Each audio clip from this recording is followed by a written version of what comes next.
எல்லோருக்கும் வணக்கம். இன்னைக்கு அனிதா புஷ்பவனம்குப்புசாமி யூடியூப் சேனலில் உங்களை எல்லாம் சந்திக்கிறதுல ரொம்ப மகிழ்ச்சி. இன்றைக்கு பிறந்த நாள் மற்றும் திருமண நாள் காண இருக்கின்ற அனைவருக்குமே என்னுடைய வாழ்த்துகள். உங்களுடைய வாழ்க்கையில் நீங்கள் அனைத்து நலங்களும் வளங்களும் கிடைக்கப்பெற்று நீடூழி வாழணும்னு சொல்லிட்டு நான் இறைவன்கிட்ட பிரார்த்திக்கிறேன். இந்த காணொளியை காண்கின்ற அனைவருக்குமே இந்த நாள் இனிய நாளாக அமையட்டும். இன்னைக்கு கிச்சன் செட்டப்பில் நான் இன்னொன்று உங்களுக்கெல்லாம் ரொம்ப மகிழ்ச்சியாக இருக்கும்.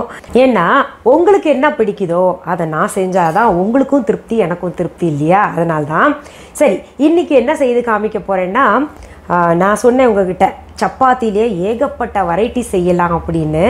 இதில் ஒரு சிலர் கேட்டுட்ருக்கீங்க, நாங்கள் காலையில் வேலைக்கு கிளம்புறோம், காலையில் வீட்டில் டிஃபன் சாப்பிட்டு போயிடுவோம், மத்தியானம் ஏதாவது தாளிச்ச சாதம் இல்லாட்டி ஃப்ரைட் ரைஸ் இந்த மாதிரி எடுத்துகிட்டு போயிடுவோம் மேடம், நைட்டு வர்றதுக்கு ரொம்ப லேட் ஆகுது, வீட்டுக்கு சேர்றதுக்கு லேட் ஆகுது, ஆனால் பசிச்சிருது எங்களுக்கு.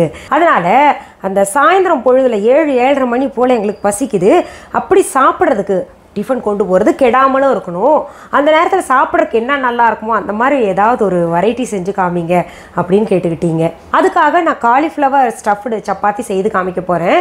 இந்த காலிஃப்ளவர் ஸ்டஃப்டு சப்பாத்தி உங்களுக்கு அந்த இது குழந்தைங்களுக்கு கணவருக்கு லஞ்ச் பாக்ஸ் ரெசிபியாக கூட நீங்கள் கொடுக்கலாம். இதில் நிறைய பேருக்கு சப்பாத்தி பிடிக்காது, அந்த கோதுமை எங்களுக்கு பிடிக்கிறது இல்லை, ரைஸ் வெரைட்டியாக செய்யுங்க அப்படின்றீங்க. ரைஸ் வெரைட்டி உங்களுக்கு செய்து காமிக்கிறேன். ஆனால் கோதுமை மாவில் நிறைய ஃபைபர் கண்டென்ட் இருக்குது, அப்படி சாப்பிட்றதுனால நமக்கு பார்த்திங்கன்னா இந்த உடம்பு போடுதுன்னு நினைக்கிறாங்கல்ல, அப்படி உடம்பு போடுது அப்படின்னு நினைக்கிறவங்க, தொப்பை எல்லாம் போடுது அப்படின்னு நினைக்கிறவங்க இந்த சப்பாத்தியை கொஞ்ச நாளைக்கு சேர்த்துக்கிட்டு வாங்க. உடல் ஒரு கட்டுக்கோப்பாக வந்த பின்னாடி வேணால் நம்ம சாதத்தை சேர்த்துக்கிட்டு வரலாம்.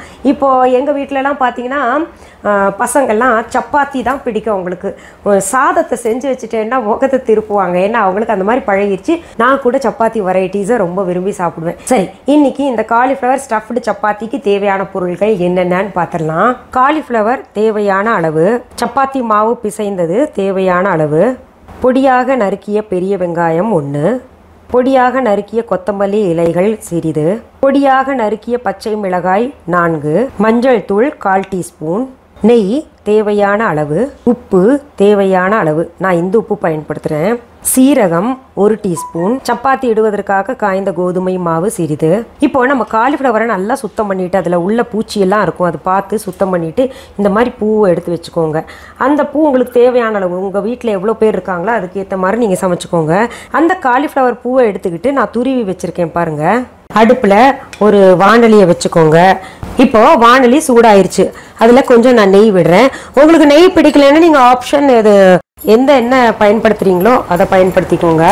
நான் நல்ல பசு நெய், நம்ம VHA.online இருக்குல்ல அந்த பசு நெய் தான் பயன்படுத்துகிறேன். சீரகம் போட்டு தாளிச்சிடுறேன், சீரகம் பொரியட்டும். அடுத்தது நம்ம வெங்காயத்தையும் இதில் கொட்டிக்கலாம். அந்த சீரகம் பொரிஞ்சோடனே நல்லா பொடியை நறுக்கின வெங்காயத்தை போட்டிருக்கோம், அதில் அப்புறம் இந்த பச்சை மிளகா சேர்த்துக்கோங்க. காரத்துக்கு நம்ம பச்சை மிளகா மட்டும்தான் இதில் சேர்த்துருக்கோம். இப்போ பாருங்கள், நம்ம வெங்காயத்தை வெள்ளை வெளையர்னு போட்டோம் இல்லையா, இப்போ பிங்காக மாறிடுச்சு, நல்லா ஃப்ரை ஆயிடுச்சு. இதில் நம்ம இப்போ இந்த காலிஃப்ளவர், துருவன காலிஃப்ளவர் சேர்த்துக்கலாம். இதில் மஞ்சத்தூளை சேர்க்குறோம், தேவையான அளவு உப்பும் சேர்க்குறோம். இந்த உப்பு எல்லாம் பார்த்தீங்கன்னா நம்ம VHA.online இருக்குது. நம்ம VHA.online கிராசரி இதெல்லாம் வச்சுருக்கீங்களா அப்படின்னு கேட்டிங்கன்னா எல்லாம் ஆர்கானிக் பொருள் வச்சுருக்கோம். இப்போ நல்லா இது பெரட்டி விட்டுருங்க.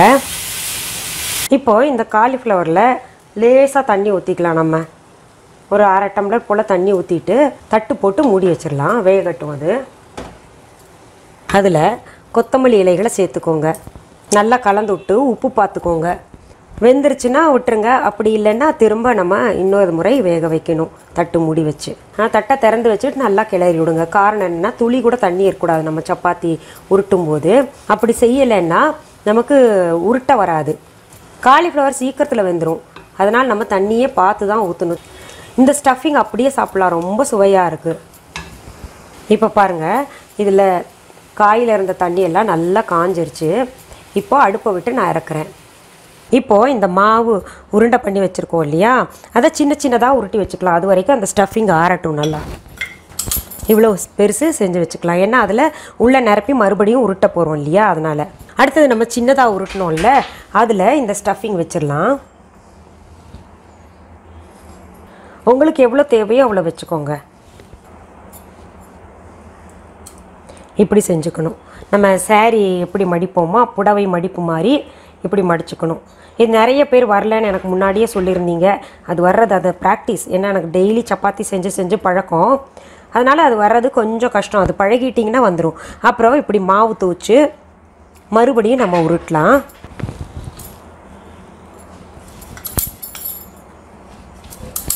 இப்படி உருட்டும் போது கொஞ்சம் வெளியில் வரத்தான் செய்யும். அதுக்காக நீங்கள் வருத்தப்படாதீங்க. இவ்வளோ பெருசு உருட்டினா போதும். இப்போது இங்கே தவா சூடாயிடுச்சு. அதில் நான் இது போட போகிறேன். பாருங்கள், இப்படி நம்ம தவாவில் போட்டு சுட்டு எடுத்துக்கணும்.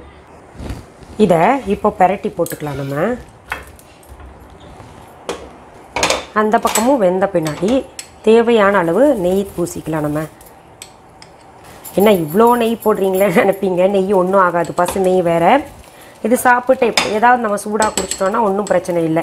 எண்ணெய்க்கு நெய் எவ்வளவோ தேவலை. நல்லா முறுமுறுன்னு வரணும் இல்லையா?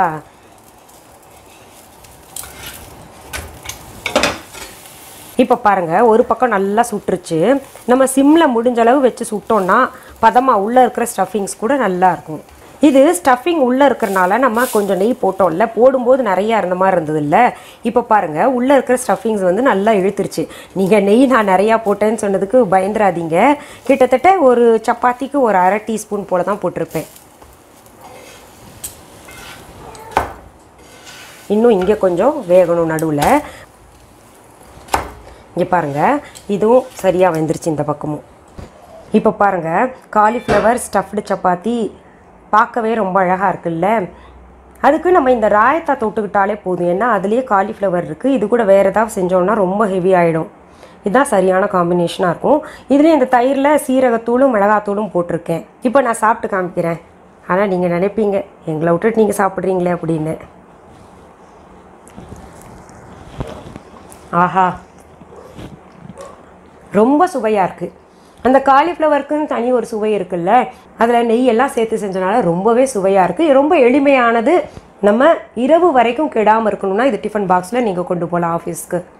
சரி, இன்றைக்கி இந்த பதிவில் எளிமையான காலிஃப்ளவர் ஸ்டஃப்டு சப்பாத்தி பார்த்தோம் இல்லையா? மீண்டும் அடுத்த பதிவில் வேறு ஒரு நல்ல தலைப்போட உங்களை எல்லாம் சந்திக்கிறேன். அதுக்கு முன்னாடி இன்னொன்று சொல்லிக்கிறேன். நீங்கள் இதை செஞ்சு பார்த்துட்டு எனக்கு கமெண்ட் பாக்ஸில் கமெண்ட் பண்ணுங்கள். இந்த சமையல் செய்து காமிக்கிற நிகழ்ச்சி சாதாரண விஷயம் கிடையாதுங்க.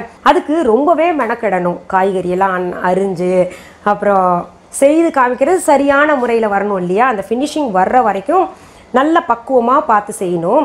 இது ஒரு சமையல் நிகழ்ச்சி செய்யணுன்னாலே 1/2 நாள் ஆயிடுது. நிறைய பேர் நல்லா செய்து காமிக்கிறாங்க. அதனால் நீங்கள் கமெண்ட் பாக்ஸில் ரெஸ்பான்ஸ் பண்ணுங்கள். மீண்டும் அடுத்த பதிவில் வேறு ஒரு நல்ல தலைப்போடு உங்களை எல்லாம் சீக்கிரத்தில் சந்திக்கிறேன். அது வரைக்கும் நன்றி, வணக்கம்.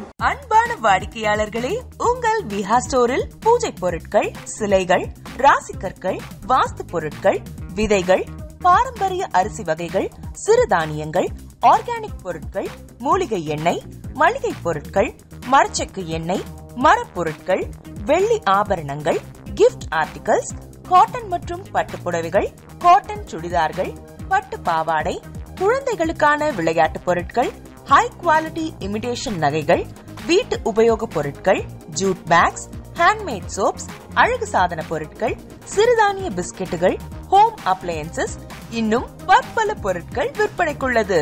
விஹா ப்ராடக்ட்களை நீங்கள் வாங்க விரும்பினால் அது எங்களுடைய viha.online வெப்சைட் மற்றும் சென்னை ராஜா அண்ணாமலைபுரத்தில் உள்ள எங்கள் விஹா ஸ்டோரில் மட்டுமே கிடைக்கும் என்பதை தெரிவித்துக் கொள்கிறோம். வேறு எந்த ஆன்லைன் வெப்சைட்களிலும் விஹா ப்ராடக்ட்கள் விற்பனைக்கு கிடையாது என்பதை நீங்கள் கவனத்தில் கொள்ள வேண்டும். எங்கள் விஹா ஸ்டோரின் விலாசத்தை கண்டறிய கூகுள் மேப்ஸில் விஹா ஸ்டோர் என்று டைப் செய்தால் வழியை கண்டறியலாம். www.viha.online வெப்சைட்டிலும் விஹா ஸ்டோரின் அட்ரஸ் உள்ளது.